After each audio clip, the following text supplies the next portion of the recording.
조선시대의 도로. 인류 문명과 도로. 먼 옛날 인류는 야생동물이 이동하던 좁고 구불구불한 길을 이용했다. 사람과 동물의 발자국이 만들어낸 자연스러운 길만으로도 당시 사람들은 생활하기에 큰 불편이 없었다. 하지만 점차 인간은 좁은 길의 폭을 넓히고 울퉁불퉁한 표면을 평평하게 다듬은 도로를 필요로 하게 되었다.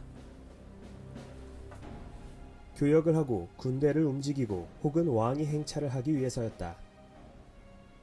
세계에서 가장 오래된 장거리 도로인 페르시아 왕도의 모습이다. 무엇보다 수레가 등장하자 도로의 건설이 활발해졌다. 왕은 도로를 통해서 군대를 빠르게 파견하고 자신의 명령을 보다 신속히 전달하며 나라의 산물과 인재들을 보다 많이 끌어올 수 있게 되었다. 때문에 고대부터 대부분의 왕들은 도로를 정비하는 데 공을 들였다. 물론 도로의 건설은 역사적으로 볼 때 대부분 국가만이 할 수 있는 일이었다. 고로 도로가 발달된 문명은 국가의 상태가 건전할 때가 많았다. 도로란 시간이 지남에 따라 끊임없이 훼손되기 마련인데 특히 무거운 짐을 실은 수레가 지나간 후에는 바퀴 자국으로 울퉁불퉁해지는 경우도 많았다. 따라서 지속적으로 관리를 해줘야만 했는데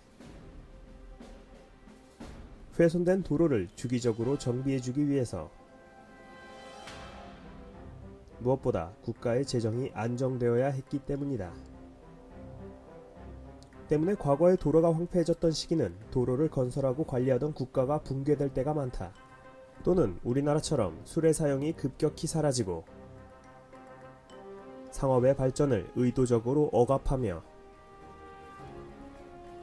농업 위주로의 발전을 꾀해서 그렇게 되는 경우도 있었다.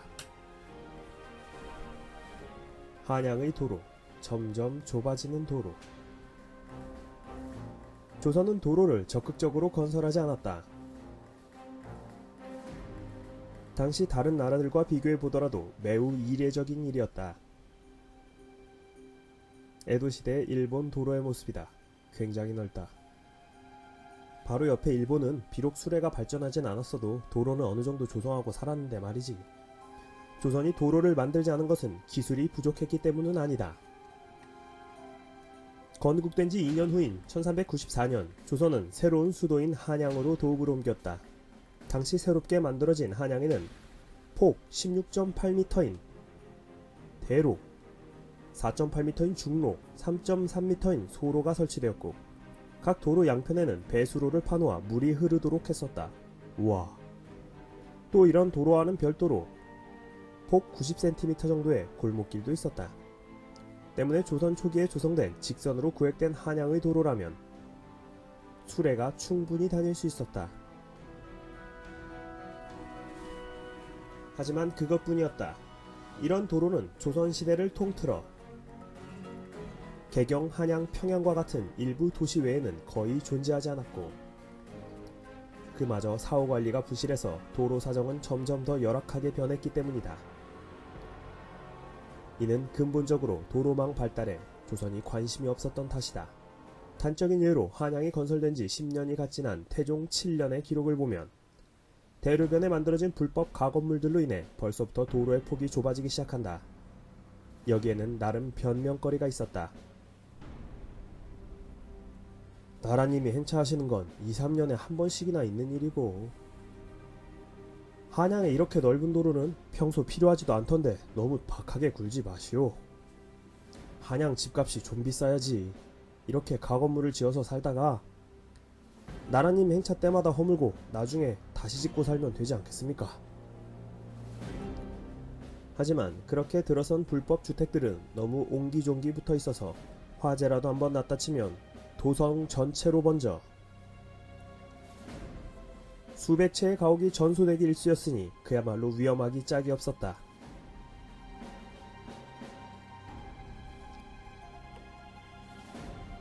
때문에 태종 때 화재에 대비해서라도 도성 내 도로를 원상 복구하도록 명령했다. 태종 대로변에 들어선 가건물들을 모두 철사하도록 하라. 하지만 그때뿐이었고, 도로폭이 좁아지는 현상은 끝내 막지 못했다. 18세기 영조 때는 도성 내에 워낙 많이 불법 가옥이 들어선 나머지 토사가 유실될 지경까지 이르렀고, 그 유실된 토사들이 배수로를 막은 탓에 하천이 자주 범람하여 나라에서는 직접 준설공사를 하게 됐다. 당시 청계천 준설공사의 재현 모습이다. 당시 영조는 이렇게 한탄했다. 아, 도성 안의 백성이 많아도 너무 많도다. 1880년대 한양에 와서 선교 사업을 한 미국인 길모어의 기행문을 보면 당시 한양의 모습은 이러했다. 서울에는 제대로 된 큰 길이 3개뿐인데 그나마 온전히 탁 트인 길은 대궐로 향하는 길 1개뿐이었다. 바로 육조거리를 말한다. 다른 길에는 노변마다 노점과 가게들이 들어섰기 때문에 소달구지 않아 겨우 다닐 만한 좁은 길만 남아있을 뿐이다. 그런데 언젠가 이 노점들이 철거되어서 그 전에 만들었던 대로의 넓이를 볼 수 있었다. 한양의 다른 길들은 모두 좁은 골목길 투성이인데 대부분이 어깨를 비비면서 겨우 걸어가게 되어 있었다. 그런데 자세히 보면 이러한 길들도 처음에 만들었을 때는 그리 좁지 않았음을 알 수 있다. 길 양옆에 있는 토지를 소유한 사람들이 조금씩 길을 침범하여 집을 야금야금 넓힌 까닭에 이렇게 된 것이다. 때문에 길이 지나칠 정도로 좁아지게 되었고, 초가지붕과 기와지붕이 서로 거의 맞닿을 정도로 밀착했기 때문에 말 탄 사람은 골목길을 지나가기도 힘들어서 말에서 떨어지지 않기 위해 머리를 숙이고 안장을 잘 다듬으며 조심스럽게 가야만 했다.